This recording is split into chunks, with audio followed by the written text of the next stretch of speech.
Hey everyone, welcome aboard. Today we got a review for you of the Sunseeker Predator 63 that I took down from San Francisco. It occurred to me that I didn't make a review of it, so I wanted to show you guys what the boat actually looked like. We're gonna jump right into it. I got the lav mic for you guys today to try to improve some audio, and let's check it out.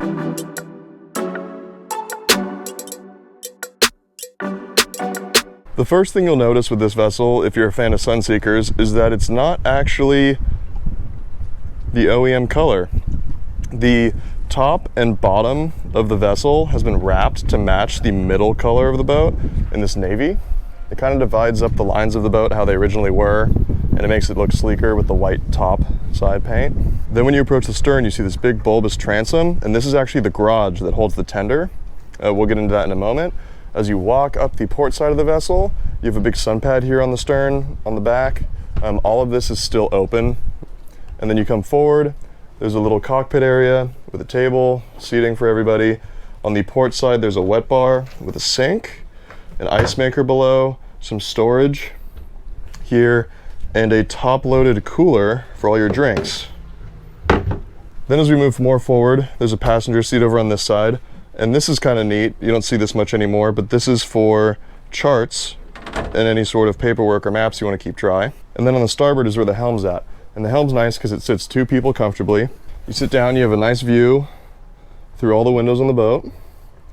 And this convertible top here opens and retracts to give you more or less sunlight, and it also helps when you're driving to be able to see. The instrument cluster at the helm is pretty interesting.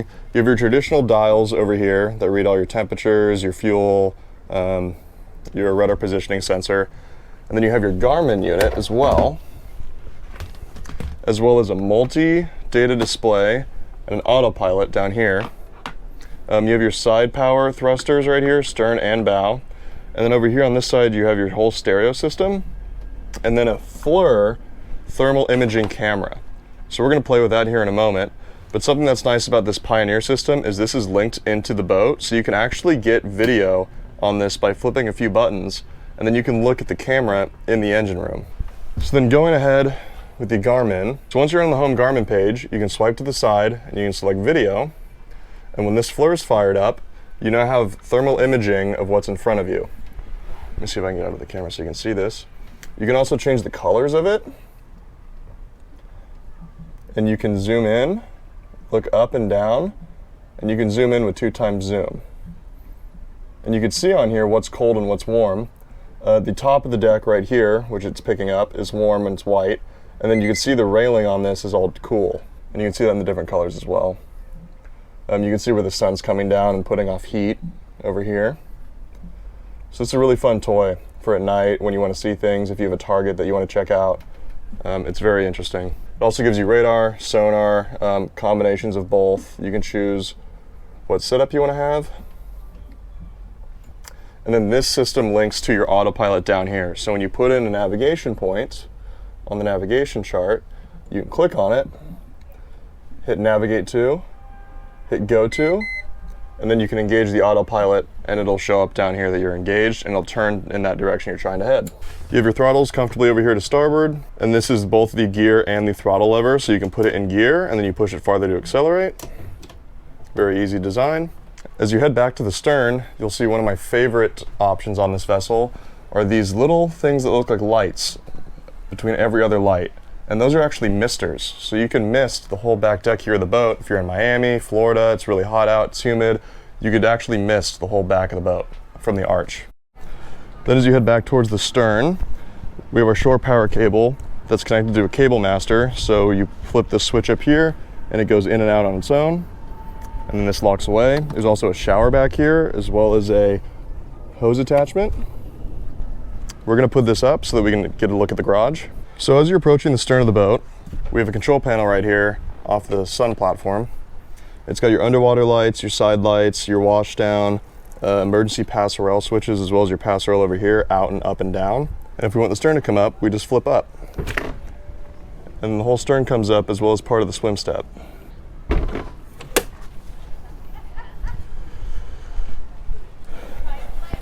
And then once the stern's up, you can flip out this wheel, and then this really neat custom jet tender built for the boat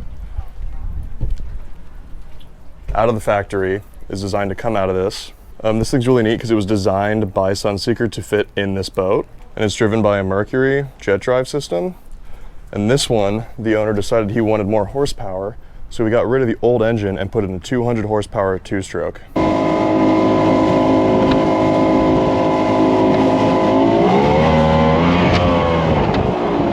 And then if you go back up to the front, what pulls it in is a winch, and you can actually see how far the boat is in by lifting up this panel right here, and there's the front of the boat as well as the winch. So this thing is perfectly designed for this tender. But while we're back here, before we go inside, let's head up to the bow. Hopefully it's not too windy. You have a walkway on both sides of the vessel. You have another sun pad up here on the bow. And then as you go all the way to the front, it's a long boat, 63 feet. You get to your anchor and your anchor locker, which has a lot of storage. It's a little dark. Has a lot of storage for fenders and everything else you need in here, as well as a wash down hose. As we're up on top here, you can see the convertible top. The front half of it's a hard top. The back half of it's soft with these ridges in it. It slides all the way back. And then you can also see the FLIR imaging camera right here, as well as the Garmin radar, the track vision, television units, and some VHF antennas with the stern light. So now that we've checked out the outside of the boat, let's go on inside. And while we head down inside, I want to make sure you guys check out the captainsreview.com. It's a great place to see how all these boats rank up against each other, as well as read more articles about them, other vessels, as well as buy merchandise, and talk to each other in a forum that's built for sailors so you guys can discuss things you like, dislike, all sorts of stuff about boats. And that's the captainsreview.com. And the first thing you see when you walk down the staircase is this big open salon area with a table in the middle. There's a galley over here to the starboard, as well as a television on the wall behind you with a sound system. There are 3 cabins in this vessel, a VIP, a stateroom, and a cruise quarters. Let's go check out the cruise quarters first. The cruise quarters is just a bunk room located on the port side of the vessel. It has a top bunk here and a slightly bigger bottom bunk. As you can see, we have seats here that we can lay out on the bow. And then this is one of my favorite parts of the boat. So I know that it just looks like a bunch of life jackets to you guys, but this is actually a very nice desk. On the back side of the door, I know it's a little dark, we have a washer and dryer right here. And then on this side, we have a closet, and this closet is currently storing a vacuum hose. And this vacuum hose hooks up to different ports around the vessel so that you can vacuum the entire boat and has a direct vacuum system. To port when you leave the cruise quarters, there's a beautiful cigar box and bar setup. That's a little dark. And then underneath it, there's an ice maker as well as a wine rack. And then down here is where all of your entertainment system stuff is. So you can keep DVDs, movies in here, as well as the DVD player and the television unit. Above that is the brains of the whole vessel. This is where all your breakers are. Above you have all your DC, below you have all your AC, and then some of these are 24 and 12 volts, so we have certain buttons for dropping the voltage. Next to that, there's one last panel, and this panel has all of your gauges on it, as well as your controller for your generator and your switch to switch in between shore power. And then all the rest of these are storage above here. Above the table, you have this beautiful lighting system. There are LEDs that go all the way around it, where you can control the colors of the LEDs by turning them on.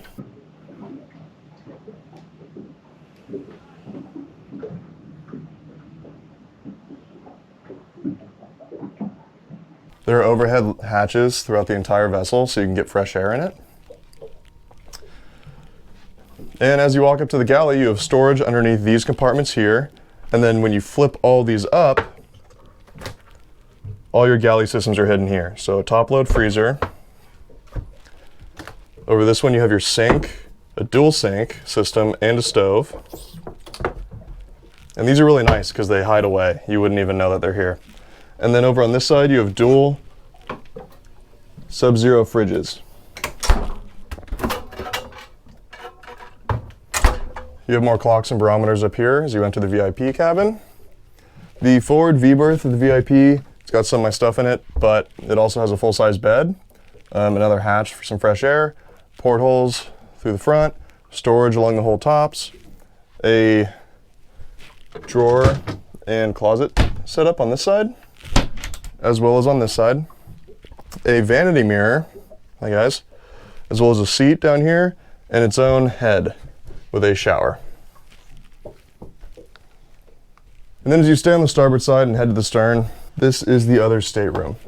Another full-size bed, portholes up on the sides, closets on each side, storage cabinets on this side, and a little nightstand over there with its own AC unit.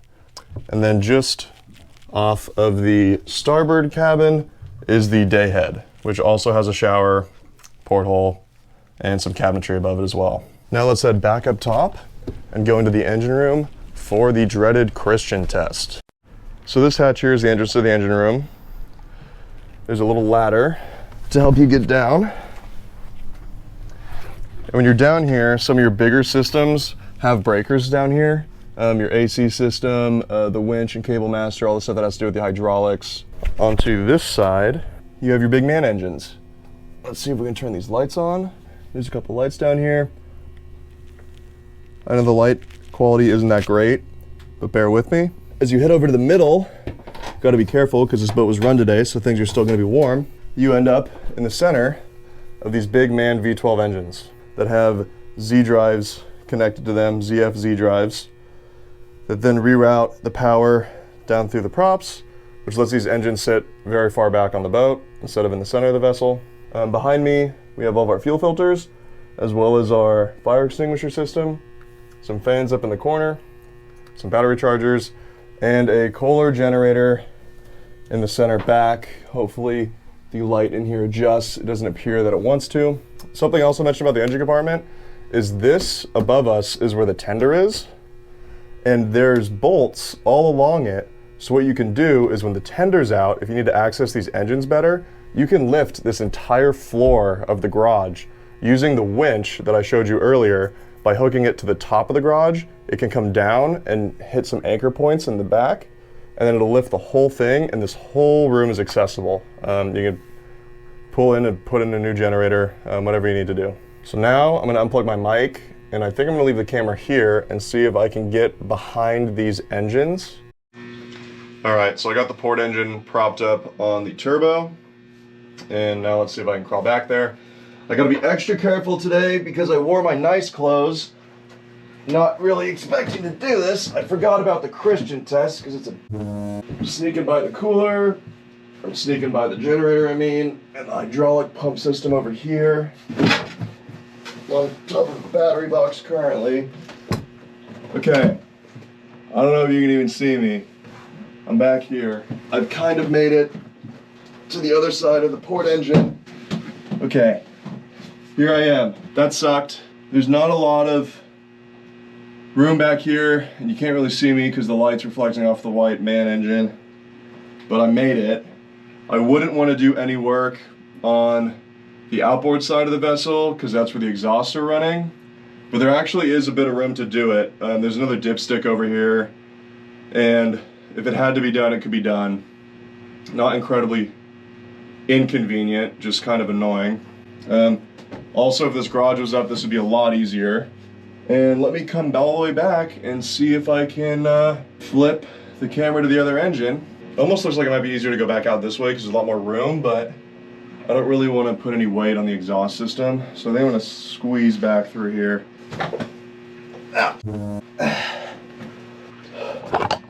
Okay, I made it. Sorry it's dark. I'll bring a light next time. I didn't look when I came out to see if that side was going to be easier, so it could very well not be. All right, after careful deliberation of not being able to prop you up on the starboard side of the boat very well, I'm going to try to take you with me. So if I drop you, I'm sorry. And if I can't recover you, then this whole day was for nothing. So let's give it a shot. Start down the center, over the battery boxes. There's another light over here. Hopefully you can see me a little better now. This is the direction I just came from, which you can't see anything on. It's awesome. Still crawling. Turn my body a little bit. come over the mounts. Okay, we're in the back. All right, so now I can show you guys the access. So that's where we started, all the way over there, around the back, over the exhaust. This is the back of the garage.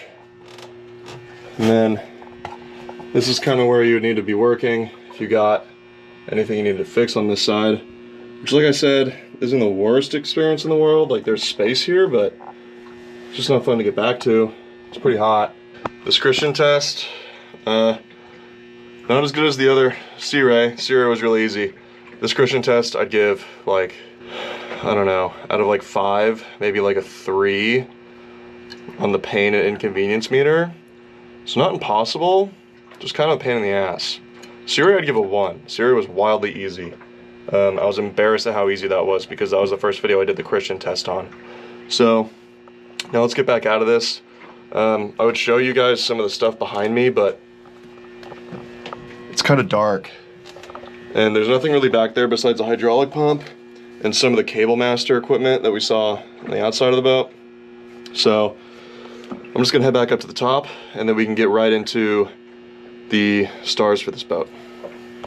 As I'm heading out, the fuel tank is right here in the center, behind these fuel filters, and it holds 800 gallons in case anybody was wondering. And we are back up to fresh air. All right, now let's hook the mic back up, head inside, talk about the rating for this boat. All right, now let's dig into the captain's review for the Sunseeker Predator 63. This boat is from 1995. It's a 96 model, and for its age, it is still incredibly relevant in today's market. It's a beautiful boat. It handles incredibly with the deep V, and I think it's going to rate pretty highly. Starting with practicality, this boat has 3 staterooms.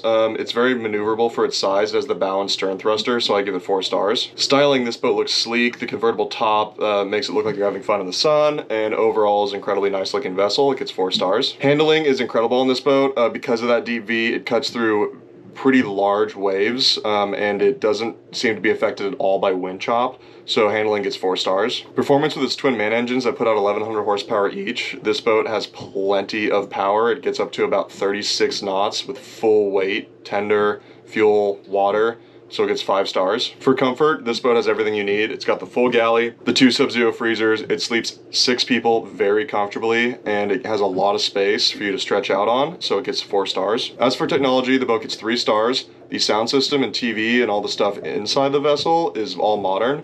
However, the outside of the vessel's electronics, like the GPS system and everything else, isn't as modern, but it's still very good. There's no reason to replace it. The FLIR camera definitely adds a bonus. You don't see many FLIR cameras on vessels, so for that reason it gets 3 stars. As for value, this boat has a great value for its size. Since it's a couple years older, it's mostly already depreciated, so you can pick these vessels up for around $300,000 to $400,000 right now, and for that reason I give the value 4 stars. As far as it being a party boat is concerned, it has an incredible layout for partying. It has those misters that I showed you. It's got that big cockpit table upstairs, as well as downstairs there's a ton of space, and the bow just goes on for miles on this boat for people to lay out, hang out on. This thing can carry a lot of weight and a lot of people, so for a party boat, it gets 4 stars. Repairability on this boat's a little bit tricky because the boat is older, so a lot of the Sunseeker parts are difficult to get in terms of like furnishings and small things to fix things with. They're also located in the UK, we're in California, so it's a little far away. But as far as everything else with the vessel, it's very durable, so I don't see a lot of things needing to be repaired. And also, all of the systems on the boat, there are local technicians for all of those. So, you know, the cable masters, the man engines, we have a service provider out here for that. So I give repairability 3 stars. And finally, fun factor for this boat. This boat has a great layout. It's incredibly entertaining. It is designed to cater to people. And so for this reason, I give it 4 stars. This brings the star total for the Sunseeker Predator 63 from 1996 to 39 stars, which is a great rating for this vessel. It has everything that I like in the boat. The handling of it is unbelievable. It's difficult to even describe because it's so smooth. But if you go watch my other videos when we took it down to San Francisco, as well as how we planned the trip with this boat, you'll see. I have a lot of content from this vessel of it moving on my page. Go check it out at JakeSea. Also be sure to sign up for the captainsreview.com, become a member, talk on the forums. You can read my articles as well as buy merchandise that helps support this channel. I appreciate you watching, and thanks for sailing with us.